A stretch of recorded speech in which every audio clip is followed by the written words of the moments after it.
Welcome. It is Amputee August, and we are now going to go live on the Tripawds Facebook page. Why is that, Renee? Well, we are going live to talk to Dr. Amber Callaway-Lewis of Treasure Coast Animal Rehab in Vero Beach, Florida. Dr. Lewis is a longtime friend and supporter of the Tripawds community, and she has generously offered to share her expertise with us. And we're going to have a little conversation today about three topics that we tend to hear a lot about in the Tripawds community. So, hey, Facebook, everybody. Hello, Facebook. We are now live with Dr. Amber Callaway-Lewis. Welcome. From TC Animal Rehab. That's Treasure Coast Animal Rehab. And why today? Why today, Dr. Lewis? So we celebrate amputees every August, Amputee August, and also naturally born tripods. We have a handful of naturally born tripods that come here. They're affected by the same thing. And I kind of count digit amputation dogs into this stuff too, because their mechanics of how they move have changed, and there's compensatory stuff we want to take care of. So my goal of August is just to educate people on what we can do, because sometimes you feel like there's nothing, and there's always something we can do. So that's what August is about. And we can't thank you enough for starting Amputee August, or Tripod Amputee Awareness Month. This started a couple of years ago now. I think it's 4. Yeah, right? so we actually opened 4 years ago, almost 4 years ago now. So the first month, it was, what should we celebrate in August? And we had several amputees and naturally born tripods come in, and they all felt like they were by themselves, and they all felt like there was nothing they could do. And it was one of those things of trying to help build a community. And then you guys had one, so kind of reached out to you guys to try to make this a bigger thing, because you know, diseases, conditions, especially tripods, because they can go from a 4-legged dog to a 3-legged dog in an hour.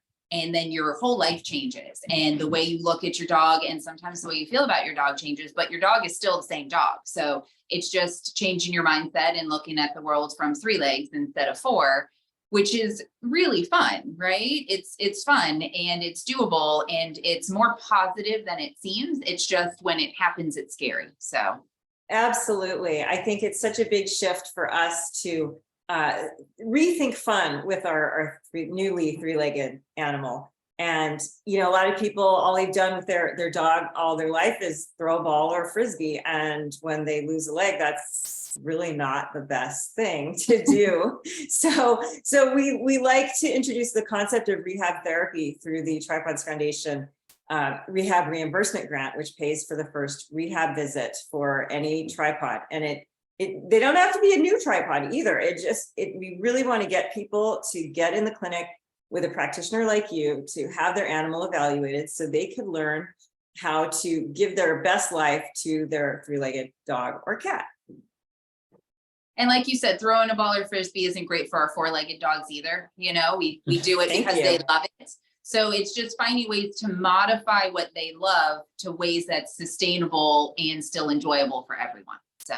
And it's such a fine line, because we want them to just go be a dog, and we want to have fun with them. And it's so inspirational to see all those videos with the tripods playing frisbee like we once did long ago with Jerry. But then we learned that can quickly lead to an ACL tear or partial tear like Jerry had. So it's all about the new normal. Maybe we could talk about that. Sure. Yeah. let's talk about It's not worse. Life isn't worse on 3 legs. It's different. So it's the new normal. How would you describe the new normal, Dr. Lewis? So I think the biggest thing is that we always have these conceptions of stuff, right? Of our life, our body, our dog's movements. And the biggest thing I tell people all the time is we all have stuff. We all move a certain way. We all have things we can do and we can't do. And that's all this is. We're just appreciating these new normals. So any dog needs to have traction on their floor, right? Even if they're running through the floor with 4 legs and they are young and not injured, sliding across the floor isn't fun. So you might end up initially with yoga mats all over your floor. It doesn't mean it's going to be that way forever. We just have to figure out your new normal flooring, right? And the new normal way for your dog to get on the couch, because they probably can't jump up like they did before. Or cat. We have lots of 3-legged cats. Stairs for cats, amazing, right? So it's just lifestyle modifications that keep your pet doing the same things they were doing before without adding stress to you or their life. And it takes a minute. Sometimes it takes a minute. And my biggest thing is, and I try to tell people to reach out early, because what happens sometimes is I get them after they spent $2,000 on Amazon and they have 5 different ramps and 3 different stairs and all the different runners, and they've done a lot of stuff, and you're so already emotionally invested. Now you're financially invested, and we're still at square one. So that's where some of the rehab, the fitness stuff. So we just do tripod fitness here, because if they can learn how to move their body and we can practice stuff, then your life is easier at home. So new normal is just modifications, but everybody makes modifications. So why do we want to modify this and control this behavior? What's the ramifications of just continuing life as the regular normal? right. So we know that taking a limb away, and especially depending on the acuity of it, right? So if your dog got hit by a car, was a really strong, fit, strong core, normal mechanics dog, and we lose a limb, they're going to adapt to this new lifestyle with a stronger body than, let's say, a 9-year-old who had cancer, who drug a cancer leg around for a few weeks until we decided to do surgery and move forward, who have already adapted to this abnormal movement pattern. So movement, appreciating where they are now. So we don't want them to, with their 9-year-old newly amputated post-cancer leg, and the other leg has been dealing with a lot, overstrain or stress that limb, overdo their back, tweak themselves just trying to get on the couch, which is they just want to cuddle, right? So if we can do a mechanism like a modifier or 2 modifiers, right? Shorter ottoman so they can easily get up, or a ramp. And doing those things even before, if we know they're going to get an amputation, having them practice getting up on the stairs with that already adaptive dragging the leg kind of posture. So then when we take it away, they're more confident in doing it without. We have this really nice picture online of this gorgeous dog, and she had a traumatic limb injury in her front, and her face, her body language, everything is so sad. And the owners were doing everything they can at the fastest pace they could. But I have a picture of her 3 weeks after the amputation of the leg. She's smiling, she's happy, she's sitting up straight again. It's just, things will change. We just got to appreciate where they are. So if you're a young dog and we can modify and prevent you from injuring and keep you strong and moving the best we can.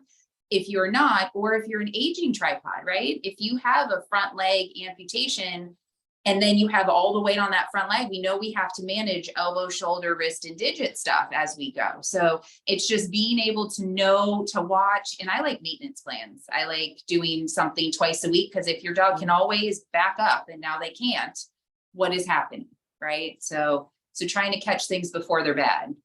We have a similar picture of Jerry the day of his amputation, and his ears are back and his leg is up. And then we have a similar picture weeks later where he's obviously smiling, and he was 8 years old at the time. You mentioned aging dogs. You had questions about older dogs recovering. Well, actually, I want to back up a little bit, because I want to talk about young tripods and dogs who, or cats who lose a leg, let's say when they're under a year old.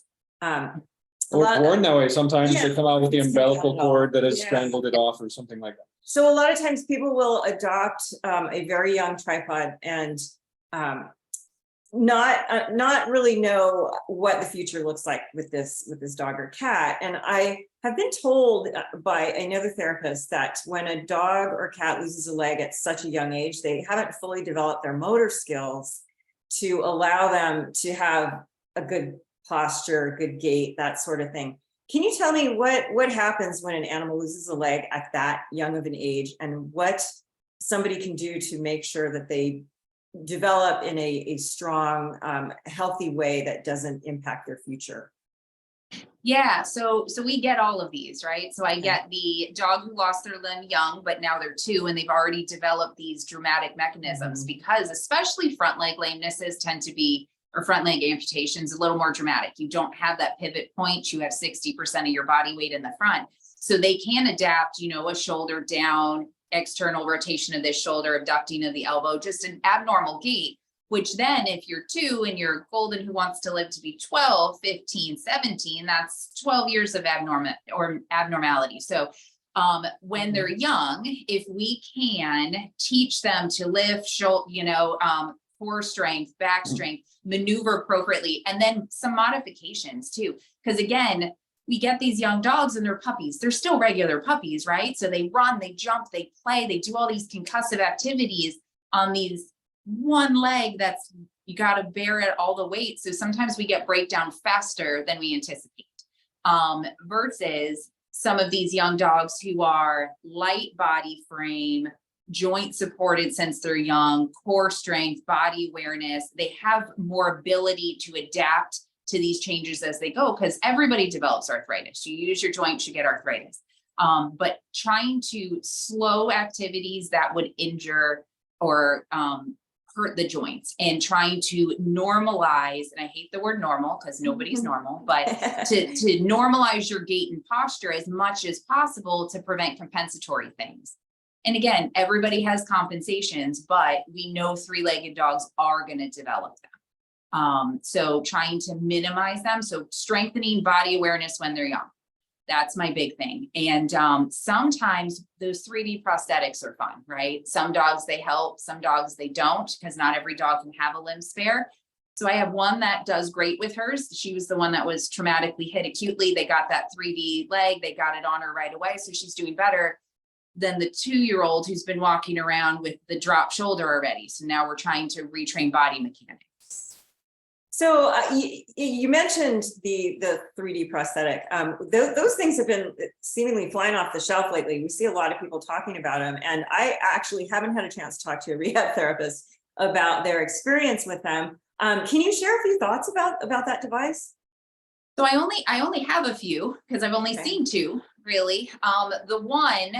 The one we seem to have a length disparity, right? So they went off the normal leg before it had all its adaptive changes. So now this shoulder is abducted, the elbow is shortened, and the wrist is adapted. So now this leg is longer than this leg. So we're trying to figure out if we can straighten and improve this one's posture and try to get this leg stronger by using the 3D, but also trying to not cause too much compensation. So I think every case is specific, right? So we actually have a local guy who does our orthotics, and he would do our prosthetics if we had him in town, because I need somebody to be here with the dog, right? Because you can take measurements and send off photos and all that good stuff. Doesn't mean it's going to fit the same. And again, like, should they still really be running on it, right? It's a rigid, leg. It doesn't move the same as the others. So my experience is very limited, but so far it's usually just trying to teach them how to balance on it at this point, because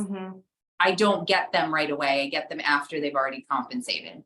And this is why we always recommend consulting with an expert like you. See a certified rehab therapist before going directly to some manufacturer who will sell you a prosthetic, which is technically a brace or So when it comes to younger dogs and these devices, do the devices need to be modified as they grow older and different adaptations take place? Is that more money that's involved with these devices?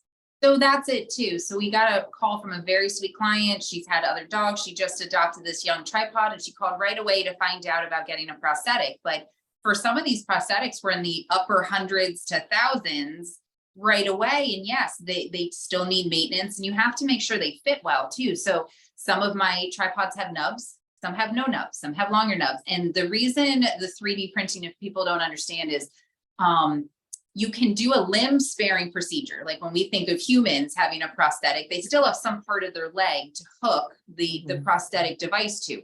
Most of the time for dogs, we kind of take the whole leg off. We take up well above where the cancer is. We usually take at a joint. So we don't have so much of that limb that's left. And just like human amputees, we have to manage that stump even if we do have a prosthetic on there. So we have to manage the skin. We have to make sure that the nerves are healthy, that the muscle is there. So a limb spared prosthetic is different than a 3D printed, like you're saying, more like sling support that just kind of covers the joint and has the actual prosthetic leg or peg kind of attached to it, which is why it's a different body mechanic than if you had a prosthetic attached from your knee down, where you have some normal biomechanics. Thank you for explaining that. And without devices or prosthetics like that, there's a lot that can be done anyway, or should be done regardless. So let's talk about the type of things you might want to do with young tripods. Yeah, what are some examples of things that you recommend people do with a very young tripod? Knowing every case is different and they should go see Yeah. a certified therapist. Disclaimer. So, Yeah. Yes, and that's it too. And I'm always wary when people are willing to offer advice without ever seeing your dog. That's a little scary for me. I will tell you things that I typically do, but you know, every patient's unique. And again, we don't know compensations.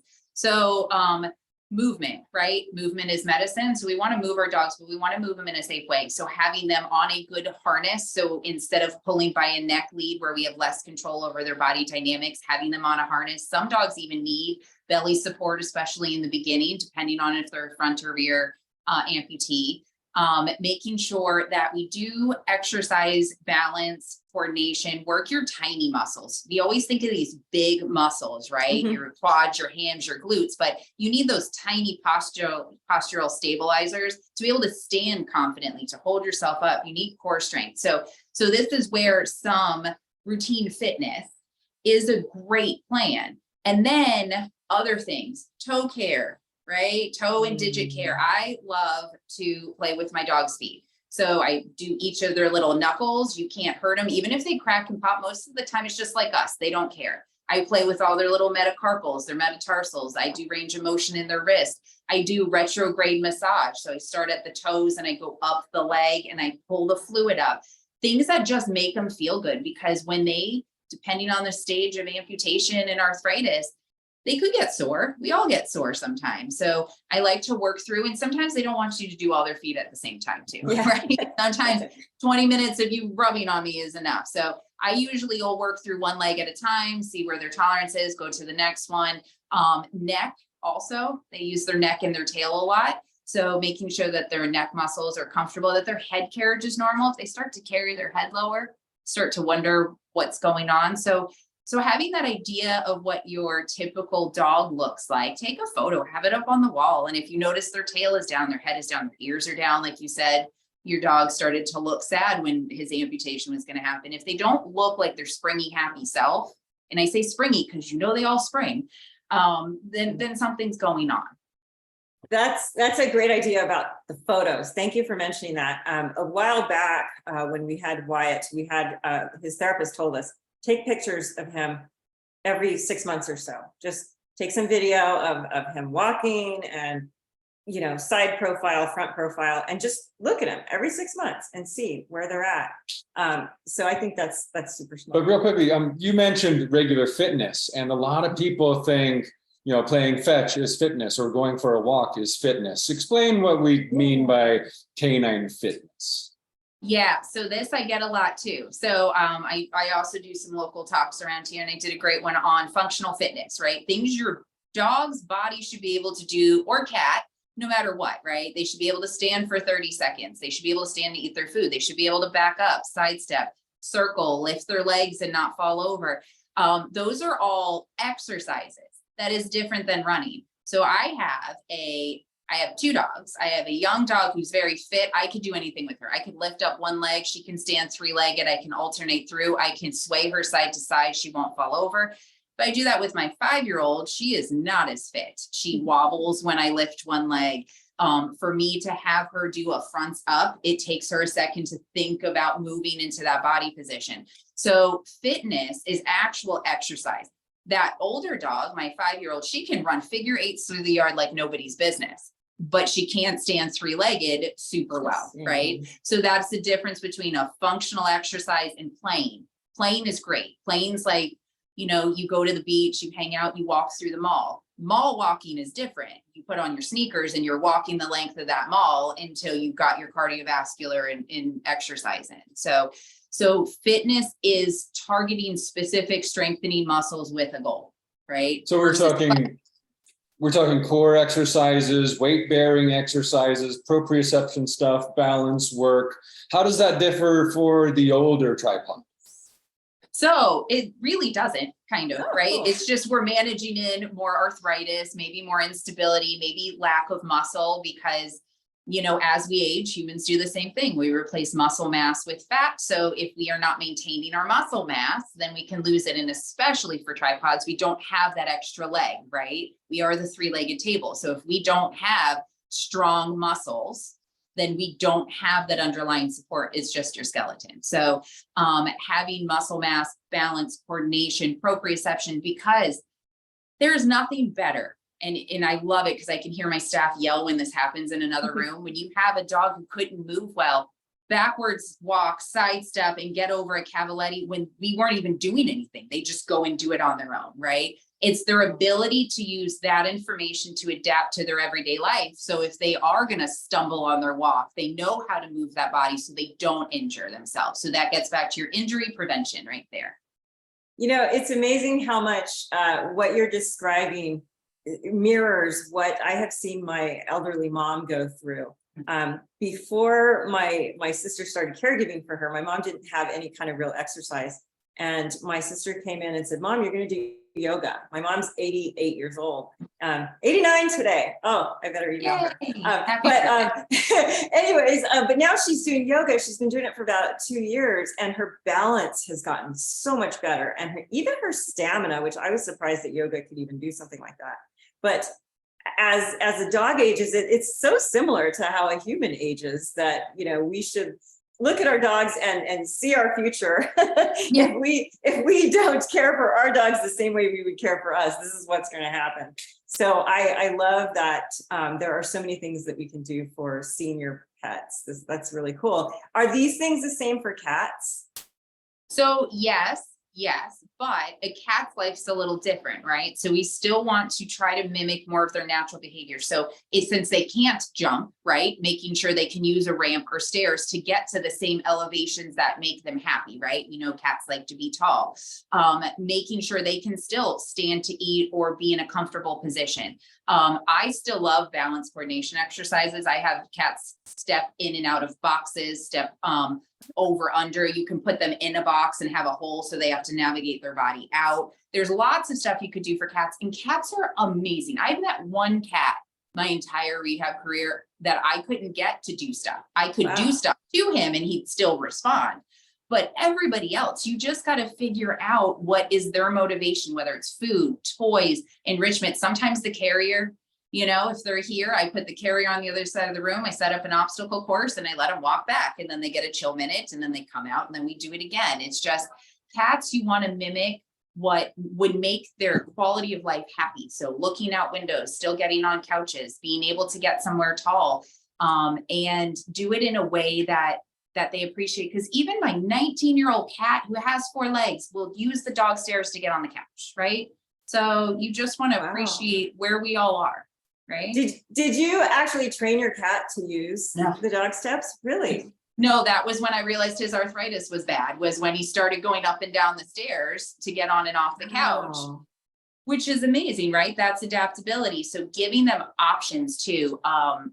One of the biggest things with, you know, handicapped humans and pets is you got to let them try stuff. You just got to make sure it's okay, right? So I love to, when I have a new tripod, take that leash, sling it around their belly. So I just have a little extra support on that rear end, because if it's the first time a rear leg tripod is going up on a disc with its front legs, that could be really scary and unstable. But if I have something around their midsection to make them feel confident, then things are easier and better, right? So it's all about building confidence in life. I think that idea you just mentioned about the leash, that's such a good one, because a lot of new tripod parents will come into our forums and say, my dog's back leg is collapsing whenever he tries to go outside to go potty. And this might be a dog that is a few days out of surgery. So by supporting them that way, it gives them the confidence to know, hey, yeah, I can really keep this leg strong enough to support me.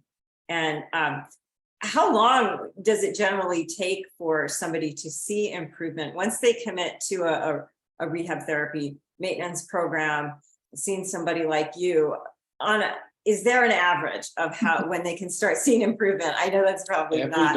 I know every dog is different, but everybody wants to know. Everybody comes to us saying, you know, how long did it take your dog or cat to do X?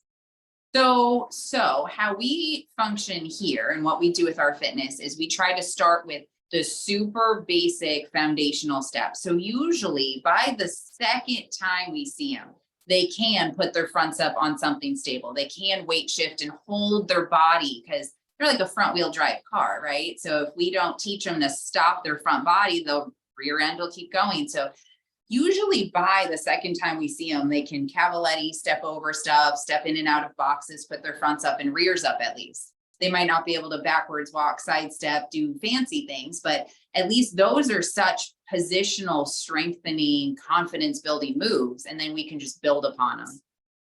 It's really cool to think that just by doing these little tiny activities with them, that you can build such confidence in a dog or a cat. I don't think that a lot of people, myself included, picture confidence as something that needs to be built up in an animal. It's just, we assume that they're always going to be confident about jumping or running. But then we hear cases where the dog won't walk across the kitchen floor because it's slick, or has a hard time going down the stairs with a front leg or up the stairs with a rear leg missing.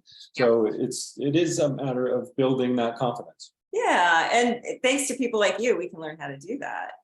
Well, and that's it. Sometimes you don't realize it. So even, I mean, because all we see is injured, arthritic, and senior pets here, right? So sometimes we have these big, you know, massive, strong, manly dogs in here, right? And they're just acting like they're fine. And I ask them to put fronts up on a 2-inch box.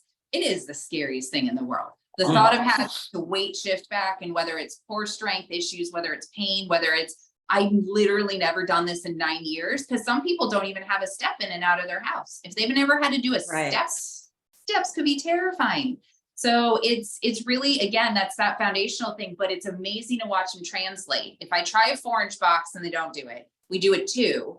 I sometimes even flip it over, we get to a half, but then you can almost always immediately go up once they get the, okay, this is okay. And yoga mats, I cover everything in yoga mats. If something's scary, put a yoga mat on it, it's instantly less scary.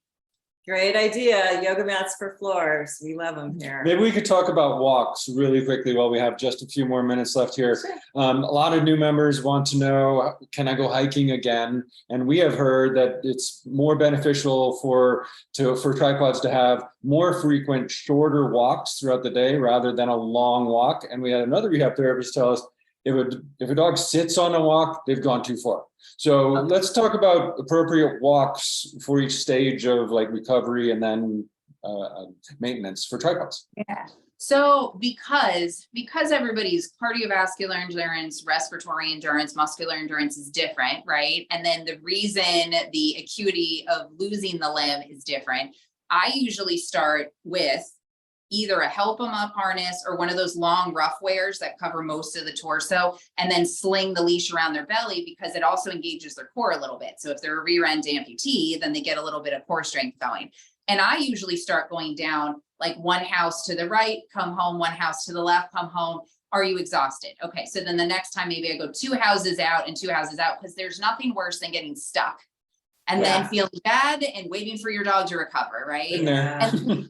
And then sometimes, like you said, the sit on the walk, I'm tired, but also the like complete collapse when you get home. If they're just that full of endorphins and they get home and they zonk out for 4 hours, that was too much, right? So I'm a chicken, and I like to start on flat, couple houses down, but it is a goal. Maybe you can't hike with them again, but maybe you could get to some beautiful uneven terrain with rolling hills where they can do these body movements without going vertical. And it doesn't mean your dog can't. If your dog was a vertical cliff climber before, you'd probably get back there, but maybe with a lot of exercise strength modification, right? So it's having realistic goals, I think. Starting slowly. You don't want to go like we heard recently, oh, my dog won't go on a 2-mile hike anymore, and it's been 10 days. And you wonder, it's so start slowly, work it up, see a professional to get the right exercise regimen for your dog. And I think if there's one thing I got from today's conversation, Dr. Lewis, it's rehab equals confidence, and confidence for you, confidence for your tripod. That way you guys can have a really, really great life on 3 legs, no matter what you're dealing with, whether it's cancer or congenital. Confidence and rehab go hand in hand, or paw hand in paw. Hand in Because paw. most of it is us feeling confident that our fur kid is okay too. Mhm. Because when this happens, you just feel like everything's not okay. And then sometimes Yeah. it can really quickly become okay, like really quick. And it's one of those, but it's always the owners that are here. We walk through it, we talk through it, we move through it. And then I graduated some tripods in like 3 weeks because they were fit. The owners knew what was happening. Some of them we prehab before, so they already had all these skills and the owner knew what to do and it just rolled. And it's so much more graceful when you just have someone with you instead of by yourself at home, $2,000 on Amazon, and then you're still stressed, right? Right. Absolutely. Yeah. It's not necessarily about buying a bunch of stuff. It's about Right. having a coach to guide you. And I can't thank you enough for all you do to coach people through the tripod lifestyle. And Thank we you. did mention a lot of words like cavaletti and disc and proprioception. I encourage, and this may be new to a lot of tripod parents, at Tripawds, at gear.tripawds.com/fitness. We kind of explain a lot of that. And I'm sure you have a lot of resources at tcanimalrehab.com. Yeah, and we actually specifically do a tripod fitness class. And for Amputee Awareness Month, anybody in Vero Beach, Treasure Coast area who wants to come, it is 25% off. It is Wow. not an ironic 25%. It was a really felt like that was a good amount because really, I mean, to learn how to move for 4 weeks, I mean, it's a lot of knowledge. So Boy, I wish more people were doing that. That is such a great idea. Thank you. Well, they're going to, because we're all going to keep this going all month long for Amputee August. Can't thank you enough for joining us today, Dr. Lewis. thank you guys. I really appreciate everything you do for the tripods. Well, we appreciate you and everybody. If you want more details about Dr. Lewis, go to your website. To tcanimalrehab.com, or you can follow us on Facebook or Instagram, or call, DM, or email. And final reminder that the Tripawds Foundation will Yes. pay for that first initial consultation, which is so important. Learn more at tripawds.org/rehab. Thanks, everybody. Have a great day. Bye.